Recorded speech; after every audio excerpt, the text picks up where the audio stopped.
E o que nós veremos hoje é se felicidade e prazer podem estar relacionados. Não sei se você já pesquisou ou ficou curioso para saber sobre isso, mas há muitos cristãos que defendem a ideia de que para você ser feliz você tem que tirar da sua cabeça o conceito de prazer, como se o prazer fosse algo distinto ou oposto até da felicidade. Ou a pessoa tem prazer ou ela busca uma felicidade cristã. Isso é muito comum também, esse pensamento, no pensamento budista. O pensamento budista, ele crê que a busca pela felicidade é de fato o abandono de todos os prazeres. Agora, isso até pode fazer um pouco sentido, dependendo do que a gente entende como prazer. Então, o que nós veremos na mensagem de hoje é que a felicidade não está desvinculada ao prazer. O que a felicidade cristã está desvinculada é do prazer como é apresentado aí no mundo. Então, mais do que eliminarmos da nossa vida o prazer, o que Deus nos convoca por meio da sua palavra é modificar em que ou em quem temos colocado o nosso prazer. Abram lá então as suas Bíblias no Salmo primeiro. Primeiro Salmo deste saltério. Salmo de número 1.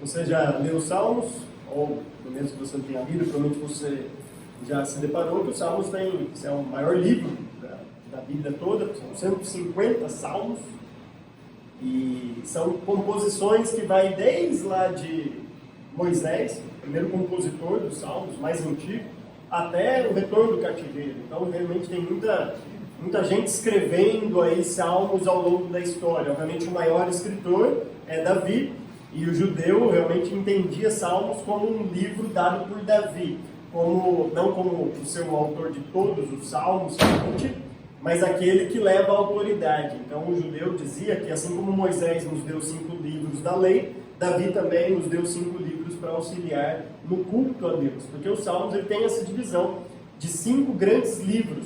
E os livros demonstram exatamente essa composição que foi feita, provavelmente, muitos acreditam por Esdras, ou alguém contemporâneo a Esdras, ali no retorno, que fez essa composição e essa divisão, agrupando os salmos para ficarem temas próximos e parecidos, assim, né? Tentar colocar uma certa lógica neste agrupamento de 150 salmos que serviam para o cântico, para o louvor e para diversas situações ali das festas do povo de Israel.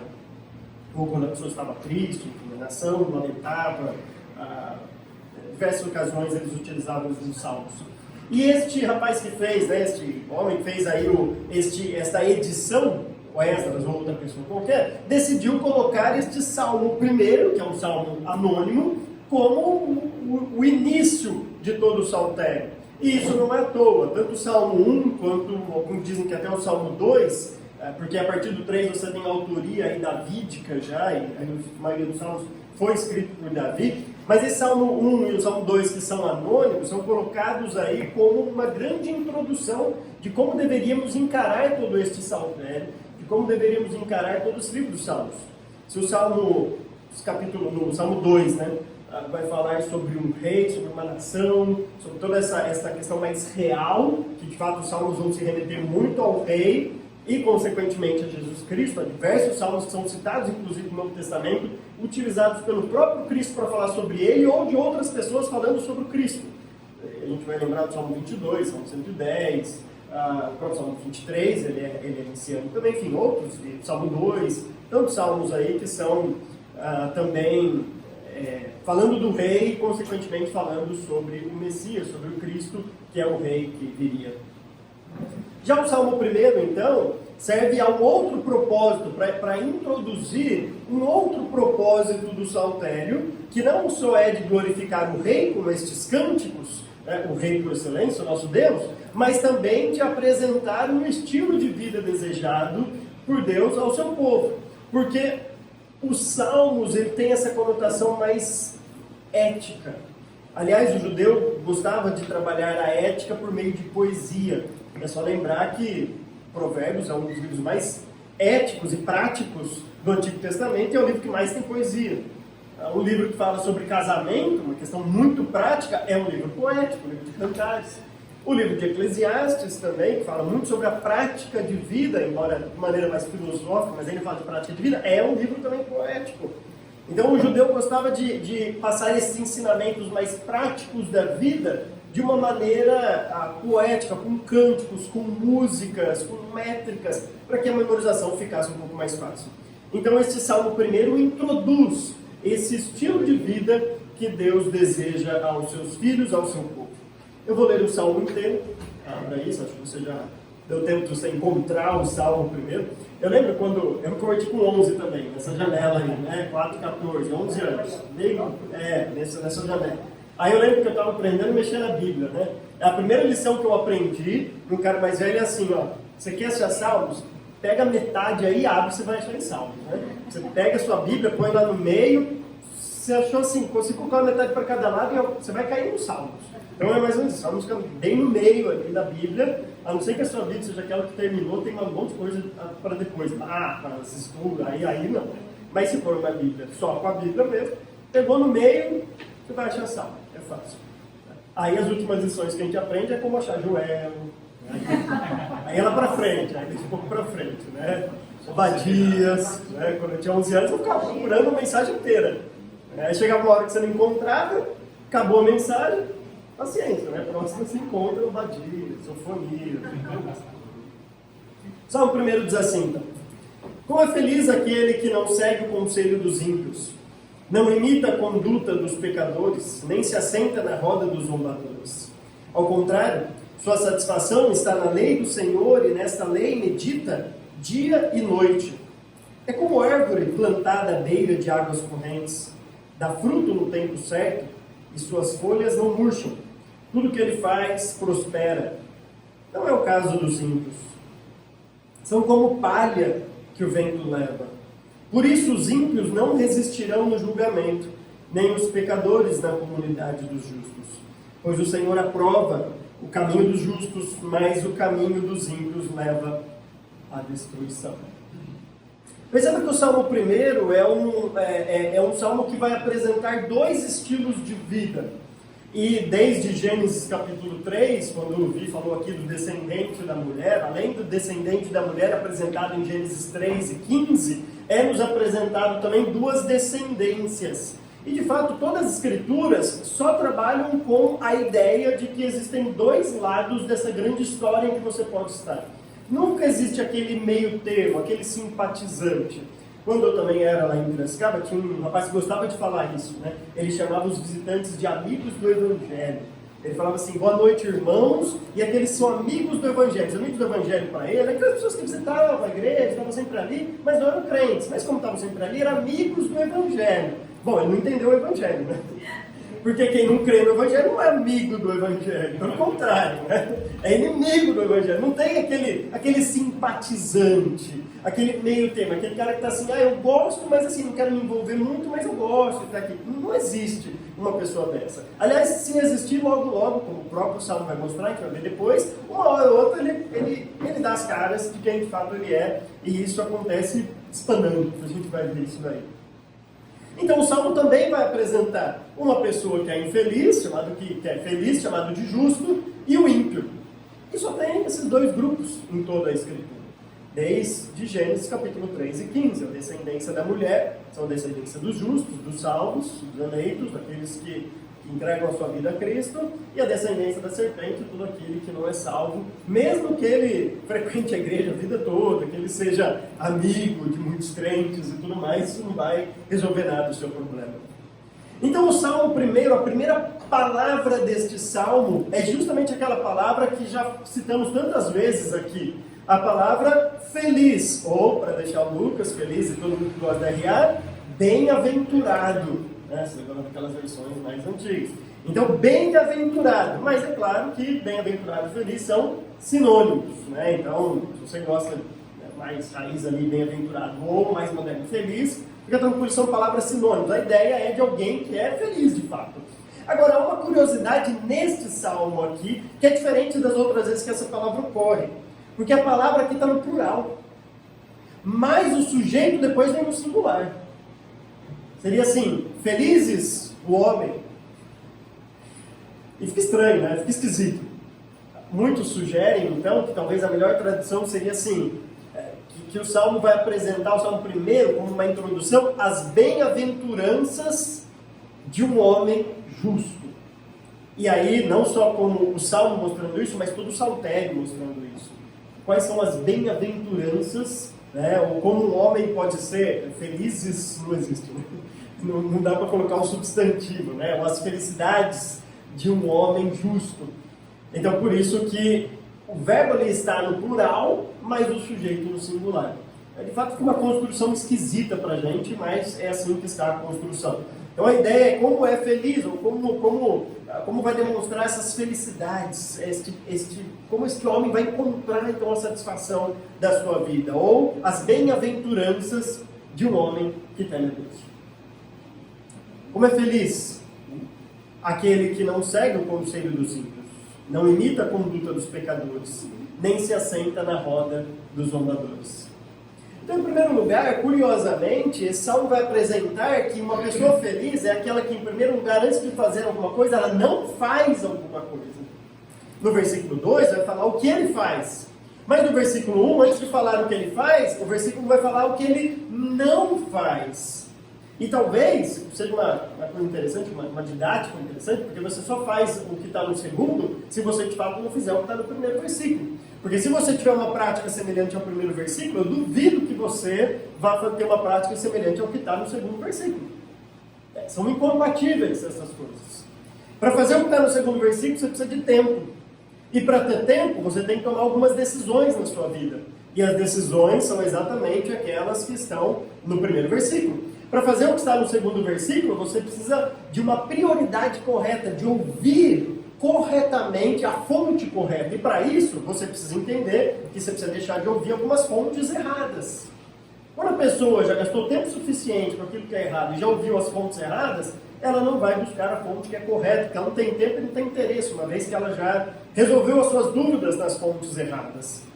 Por isso que o salmista vai, antes de mostrar aquilo que você precisa fazer, ele vai mostrar aquilo que você não deve fazer. E o homem feliz, esse homem bem-aventurado, as bem-aventuranças de um homem feliz, é justamente aquele que não faz três coisas aqui. Ele não segue o conselho dos ímpios, ele não imita a conduta dos pecadores e não se assenta na roda dos zombadores. Percebam que há uma certa progressão aqui nessas três ações, mas é uma progressão rumo à ruína desta pessoa. É uma progressão que vai conduzir a um estilo de vida que se afasta cada vez mais de Deus. Então, a primeira palavra que é usada aqui, né, alguém que segue o conselho, alguém que anda dando ouvido ao propósito, às pretensões de pessoas ímpias. Já o segundo termo, né, que a NVI decidiu traduzir por não imita a conduta dos pecadores, ou algumas versões traz não se detém. A ideia é aquele que, a ideia dessa palavra é bem assim, é aquele que encontra naquela ação um lugar seguro para se apoiar.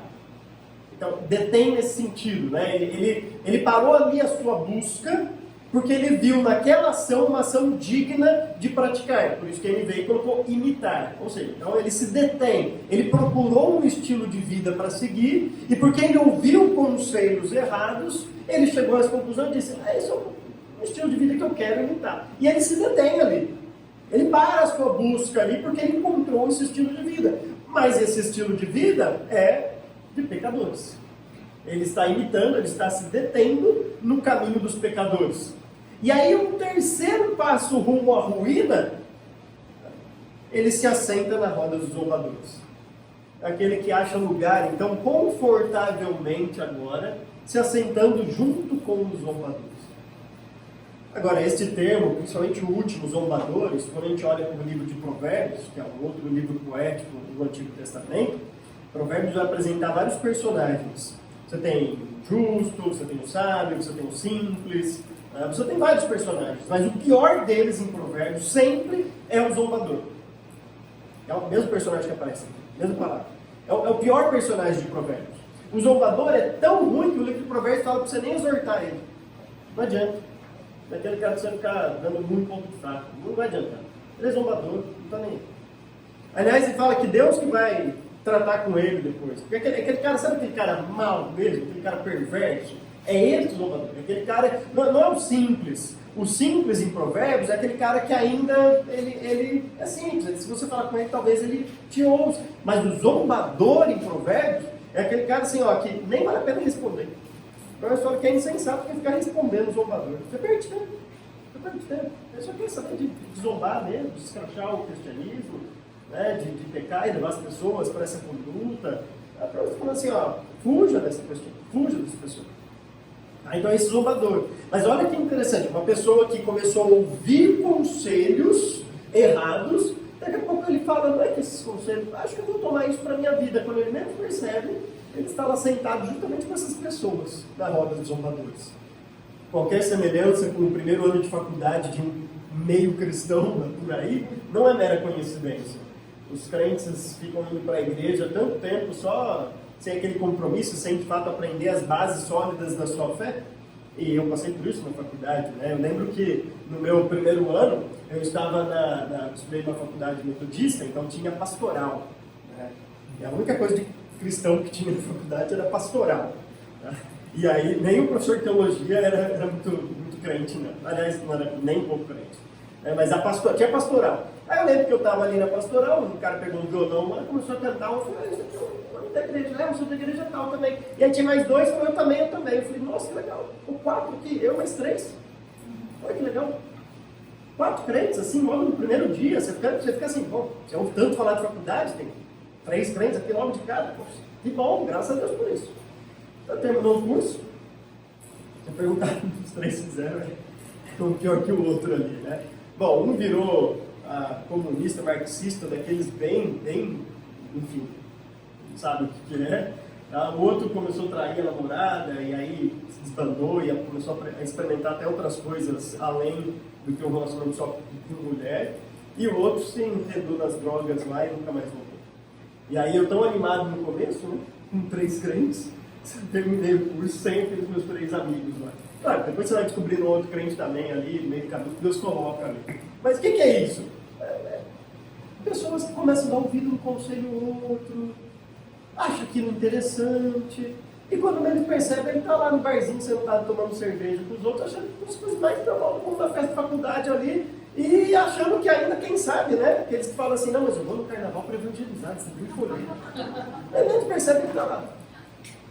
E ainda tem alguns que se enganam, né? E acha que está sendo luz ali no meio daquela troca, quando ele, na verdade, está mais trevas do que os amigos dele. É exatamente isso, é aos poucos, é um conselho ou outro que você começa a ouvir e dar atenção, e este conselho ou outro vai fazendo sentido aqui e ali, justamente porque a cabeça está vazia, você não está fazendo o que o versículo 2 fala, começa a fazer sentido quando você menos percebe. Você está. Isso acontece não só na faculdade, pode acontecer com um vizinho, com um reunião de família, pode acontecer em diversas situações. A gente fica ouvindo, a pessoa falar aqui, ali, e quando a gente não tem certeza daquilo que a gente crê, firmeza, de fato, na nossa fé, qualquer pessoa bem intencionada, qualquer sofismo muito bem elaborado de argumentação, parece que fez um pouco de sentido, e aí quando você menos percebe, você já está lá sentado na roda dos zombadores. Bom, o que o Salmo está dizendo é que uma pessoa feliz é justamente aquela que não cai nesse erro. Uma pessoa feliz não vai seguir o conselho dos ímpios. Uma pessoa feliz não vai imitar a conduta dos pecadores. E uma pessoa feliz também não vai se assentar na roda dos zombadores. O que essa pessoa feliz faz, então? Versículo 2. Ao contrário, sua satisfação está na lei do Senhor, e nessa lei medita dia e noite. A palavra que o salmista usa aqui, a sua satisfação, que algumas versões traduzem como o seu deleite, é aquilo que traz prazer para o coração.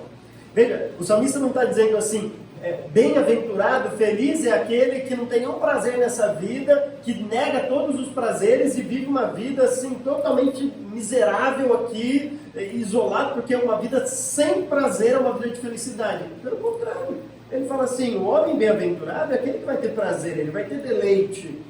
Mas ele não vai ter prazer numa rodinha com os amigos lá do mundo, bebendo cerveja ou fazendo qualquer outra coisa lá. Ele não vai ter prazer nessas coisas. O seu prazer, de fato, vai estar canalizado para aquilo que é o correto, para as Escrituras. Ao invés de ouvir conselhos de amigos por aí, o que ele quer saber é o que Deus está pensando dele na palavra.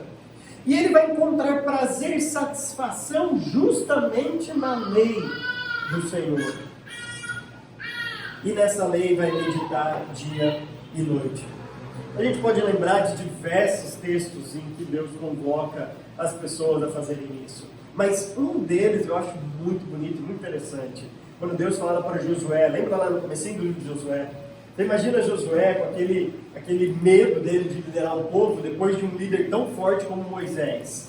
E de fato essa transição é sempre um medo, né? Imagine você, atrás de você tem um líder com o peso de Moisés e agora é você que tem que liderar esse povo.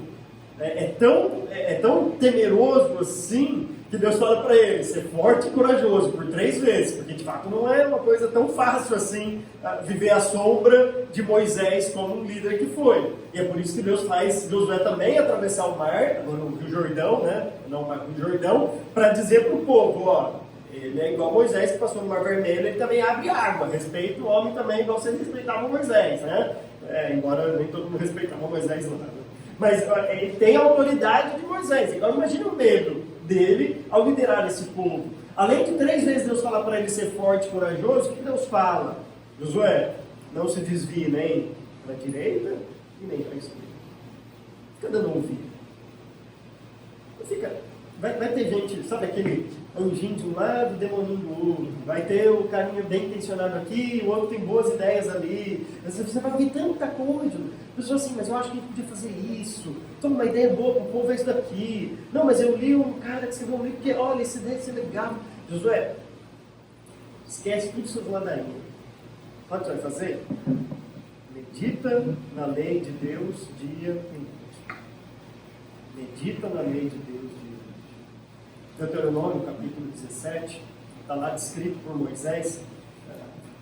Quando vocês tiverem um rei, Moisés já estava profetizando, já. O povo ia ter um rei. Aliás, Moisés era um profeta do povo, né? O povo considerava Moisés um profeta. Então, quando vocês tiverem um rei, não vai ficar buscando um rei como os reis daí. Vocês daí ficam multiplicando cavalos, achando que o exército é que vai, né, garantir a segurança. Fica trazendo muitas mulheres, porque acha que esses acordos, né, de você fazer um acordo com outro país ali, esses acordos vai me garantir uma potência, uma paz. Vai ficando junto muito ouro, achando que a riqueza vai garantir uma coisa. Não, busquem um rei que faça uma cópia para si da lei. E todo dia ele vai ter essa cópia, ele vai fazer uma cópia para si, ele mesmo vai fazer uma cópia para si, o rei, imagina isso, não é o súdito dele, ele ia fazer uma cópia do livro da lei para ele, e todo dia ele ia ler essa cópia. O povo seguiu? Claro que não, o povo quer um Saul da vida, né? Porque Saul é mais presença, bonitão, todo mundo batia no ombro dele, imagina aquele cara, né? De presença. Ninguém quer aquele pastorzinho que medita no livro da lei. O povo quer ouvir o conselho de quem tem mais destaque na sociedade. Só que para o salmista aqui, feliz, bem-aventurado, é aquela pessoa que encontra essa satisfação, esse deleite na lei do Senhor. Agora, não é só então ler a lei de Deus. O texto aqui diz que nós temos que ler e meditar nas Escrituras. Meditar na Bíblia, sabe quando você... Não sei se já aconteceu com você. Sabe? Eu acho que deve ter. Se você gosta muito de filme, alguma coisa assim, o que vai acontecer? Sabe quando você tem aquele filme meio... que o final é muito enigmático? Sabe? Igual, por exemplo, A Ilha, com o Leonardo DiCaprio. Né? Que ele roda a moedinha no final lá e o filme acaba. Você não sabe se essa moeda vai cair ou não. Porque muda tudo. Se ela continuar rodando ou se ela cai. Né? Então, assim, você não sabe. E aí, o filme termina. E aí, eu passo uma semana depois, fico pensando nisso, mas o que será que é? O que será que é o final desse filme? Ou aquele que ele vai pro... Não, da ilha é do hospício, não é? Que você não sabe se ele é louco, se ele é um médico. Você fica assim, gente, e aí? Ele é, não é? O da moedinha é aquele que ele entra no sonho. A origem, né? O da ilha é o que ele é o médico, né? Você também é um final misterioso. Você fica assim, E aí, ele é o médico ou é o louco, né? Ou é os dois? O médico e o louco, todo mundo tem um pouco. O que ele é ali, né? E aí você fica uma semana depois pensando naquilo ali, você fica... Eu saio pra correr e fico assim, gente, não é possível, a gente vai resolver isso. Isso é meditar. Não é só você chegar a ler a Bíblia, aí você fechou e vai viver sua vida, e agora você vai no seu trabalho e fala assim, bom, a Bíblia não tem nada a ver com o jeito que eu vou trabalhar aqui, agora para trabalhar eu preciso outros livros aqui. É você continuar meditando nas Escrituras, é você continuar pensando nas Escrituras. Se você não fizer isso, a primeira voz, a primeira tuitada que você lê no dia já vai fazer a sua cabeça, já vai fazer sentido para você. E você não vai nem conseguir saber se aquilo lá está certo ou errado, porque a palavra não está ali combinando, não está fazendo efeito na sua mente. A pessoa lê e já esquece o que ela lê. Não é ler a Bíblia, é meditar dia e noite. É aquilo que fica fazendo sentido, é você ficar pensando naquele versículo, tentando entender um texto das Escrituras, e de fato aquilo fazer sentido para as suas vidas. Uma outra verdade desse versículo 2 é que ele tem um pingo de fé embutido ali, talvez implícito nesse texto. Por que um pouco de fé? Porque eu sei que para a maioria, a grande maioria, principalmente aqueles que não são tão adeptos à leitura, assim, quem gosta de ler, se falar assim, leia um livro que você vai ter prazer, então vai falar, é verdade, eu gosto de ler dá prazer, pronto. Mas a gente sabe que a grande maioria, né, se falar assim que você vai ter prazer na leitura de um livro, a grande maioria vai falar assim, é mesmo? É uma coisa tão difícil ler. Não é uma coisa fácil. É melhor ver um joguinho de futebol, ver uma série, ligar o Netflix, ficar indo pelo Instagram lá e vendo o que o pessoal está postando. Isso é mais prazeroso do que ler a Bíblia. Então tem algo, uma fé implícita aqui. O que o salmista está dizendo é, creia de fato que quando você cria esse hábito de ler e meditar na palavra de Deus, você vai encontrar ali o deleite.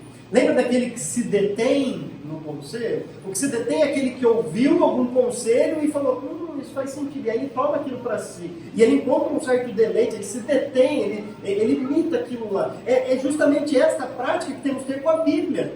É você ler tanto a Bíblia que vai como você está gostando tanto de fazer aquilo que te dá prazer, tanto, você não vê a hora de chegar novamente o momento que você vai estar com a Bíblia aberta e continuando a sua leitura. Eu sei que para muitos aqui isso é um passo de fé. Para muitos, eu sei que ainda a leitura da Bíblia é aquele esforço que você tem que fazer no dia, e aquela coisa que você vai protelando, adiando, e aí meia-noite você está deitado na sua cama, meia-luz você vai abrir a Bíblia para tentar ler alguma coisa. Se você tem ainda essa ideia, você ainda não encontrou esse prazer, esse deleite de ler as Escrituras. Não é aquele peso, é algo prazeroso de fato. Agora, o que o salmista está dizendo, e aí vem esse passo de fé, é que quando você sentir esse prazer de ler as Escrituras, você vai ser feliz. Você vai ser bem-aventurado. É a mesma coisa da felicidade que eu falei ali, né, para o Lucas e para a Ana, né, quando o Salmo 128 fala, bem-aventurado aquele que tem, né, os filhos ao redor da mesa e tudo mais, e os outros salmos falam sobre isso também. Quando a gente fala para as pessoas, tem um filho que você vai ser feliz, a pessoa assim, vou ter gasto, né? Assim, você vai ter gasto, mas você vai ver que você encontra felicidade naquilo ali. Antes de ter filho, é um passo de fé. É igual aquele que está na piscina gelada. Quem está na piscina gelada, quem fala para quem está lá fora? Pode entrar que a água está boa.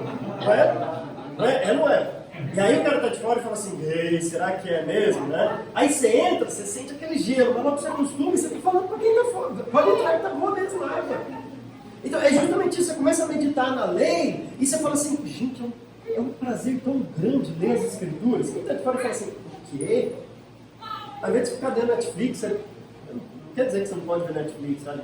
Se quiser eu faço uma lista de séries boas, que nunca assisto, você fica tranquilo, tá? Não estou dizendo isso. Mas sabe, isso quer dizer que você, de vez em quando, desliga ali para meditar e ler a Bíblia e faz um cafezinho ali, você passa um tempo ali, como assim?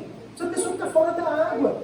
Mas quem está dentro da água fala assim, não, entra para você ver se não tem gostoso aqui. Vem para você ver se não é bom. Talvez no começo vai ser gelado. Você vai ler, não está acostumado com a leitura, né? O Brasil é um país que não é tão incentivado a leitura, você vai ficar achando difícil, né? Alguma coisa. Mas logo você se acostuma tanto, porque aquilo começa a dar um prazer tão grande que quem de fato encontrou esse prazer sabe pessoa do Senhor. Versículo 3, então, ele vai agora fazer uma comparação. Ele vai dizer assim que esta pessoa feliz, ela é como árvore plantada à beira de águas correntes. Dá fruto no tempo certo e suas folhas não murcham. Tudo que ele faz prospera. Você já andou num lugar assim ao redor de um lago, onde tem muitas árvores? Nós moramos um tempo assim, lá no Palácio da Vida. Se você nunca foi conhecer lá, vale muito a pena, lá em Atibaia, um condomínio, tem um lago grande assim. E o Carlos Oswaldo, um dos meus professores falecidos, sempre falava assim, aqui o Palácio da Vida tem duas épocas, a época do pó e a época do barro. Quando não chove muito, é a época do pó, que era tudo estado de terra. Quando chove muito, é a época do barro. Mas mesmo na época do pó, a gente ia correr lá em volta do lago, depois de muita bombinha por causa da asma, e tudo assim, a gente ia correr lá em volta do lago, aquelas árvores estavam lá assim, né? É impressionante, o ano inteiro, fortes, bonitas e altas, e ao redor do lago inteiro aquelas árvores que não mudavam o ano inteiro, podia estar a estação que for, elas estavam lá fortes, bonitas. Então, você saía de volta do lago, você percebia que estação você estava. As folhas ali caindo, né? Eu ando pelo meu condomínio, que é longe de qualquer corrente de água, né? Na parte alta de Ribeirão. Você anda pelo meu condomínio, você sabe claramente que época que você está, quando você não está em época de chuva. As árvores estão todas ali, sem folhas, elas dependem ainda da chuva. Uma pessoa que encontrou este deleite, essa satisfação na lei do Senhor, ela é igual a essa árvore que ela é plantada à beiras de águas correntes. Ou seja, ela não depende das circunstâncias para ser feliz. Ela não depende do time ganhar o Mundial Interclubes. Ela não depende de um emprego melhor. Ela não depende de alguma coisa assim para encontrar felicidade. Porque a palavra está acessível sempre para ele ali. Ele encontra na Bíblia esse deleite e a Bíblia está sempre disponível para essa pessoa. E aí é por isso que ele dá fruto no tempo certo e as suas folhas não murcham. Você olha por aí, quando essas pessoas ligam a felicidade ao prazer, e este conceito de prazer que eles têm é justamente essas coisas tão efêmeras, tão passageiras, e aí de fato as folhas vivem não murchas. Você encontra as pessoas na rua, tristes, porque o fim de semana foi deprimido, porque o time perdeu, porque tive uma briga com uma familiar, porque não sei o quê. É sempre assim, as coisas que fazem ele ser feliz. E do meu jeito, você está feliz, mas o que aconteceu? Porque aconteceu isso, nossa, eu fiquei tão feliz, mas coisa tão assim, banal, tão passageira. É uma circunstância que vem. O cristão já não, essa pessoa que é bem-aventurada, que é feliz, não precisa dessas circunstâncias para ser feliz. Ele dá, as suas folhas não murcham. Ele dá fruto no tempo certo, ele está bem ali, ele está com a raiz enfincada no ribeiro, bebendo direto da fonte da palavra de Deus. E por isso tudo que ele faz prospera. Do mesmo jeito, no versículo 4, a metáfora continua agora para o ímpio. O salmista poderia ter usado uma outra árvore, como fez Jeremias no capítulo 17. Se você olhar Jeremias capítulo 17, lá do versículo 5 até o versículo 10, você vai ver que Jeremias usa duas árvores. Um ribeiro plantado junto às correntes de água e aquele arbusto no deserto. Fazendo essa comparação do ímpio, do justo com o ímpio. Mas o salmista aqui quer ser tão drástico, quer ser assim tão, sabe, chamar atenção mesmo, que não é uma árvore no deserto, é palha. É como palha que o vento leva. Não é o caso dos ímpios. São como palha que o vento leva. Agora, se você encontrar um pouco de palha ali no chão, você pode ter duas certezas. Primeiro, da vulnerabilidade daquilo, da fraqueza daquilo ali. De como aquilo vai, é palha. Pensa numa árvore, naquela árvore robusta, com aquela raiz que vai até lá embaixo. Agora pensa num pouco de palha que está ali do lado. É tão frágil, é tão assim, não tem raiz, não sustenta. Você pode ter certeza que é uma coisa fraca. É uma alegria tão sem fundamento, tão infundada. E o ímpio, ele às vezes é feliz. Lembra do Salmo de Asaf, lá, Salmo 78? O Asaf estava frustrado, porque o ímpio estava aí tudo felizão da vida, prosperando, e ele justo estava sofrendo. Aí fala assim, espera aí, como que o ímpio pode ser feliz e eu estar aqui sofrendo? Até que ele entra no santuário de Deus e vê o quadro todo. Quando ele vê o quadro todo, ele fala assim, calma. Já vai. Que é o que o salmista também vai dizer aqui. Ele até pode ser feliz, mas é uma felicidade de mão de palha. É uma felicidade que é frágil. E a outra certeza que você pode ter é a previsibilidade que a palha vai te trazer. De que se bater um vento, ela voa. Ninguém pensa que não, pode vir temporal o que for, essa palha vai estar firme aí. Eu garanto. Não, você sabe, bater um vento, ela vai embora. É palha. Agora, pelo contrário, a árvore, você olha a árvore e fala assim, ó, rapaz, daí pode vir um vendaval, mas essa fica em pé.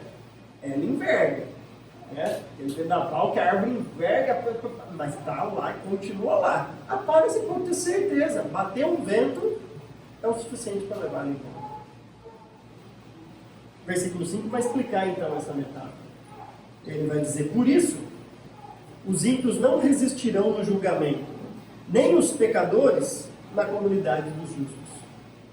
Veja, o que o salmista está dizendo então, são dois castigos, né? Duas consequências dessa fragilidade do ímpio. Uma presente e outra futura.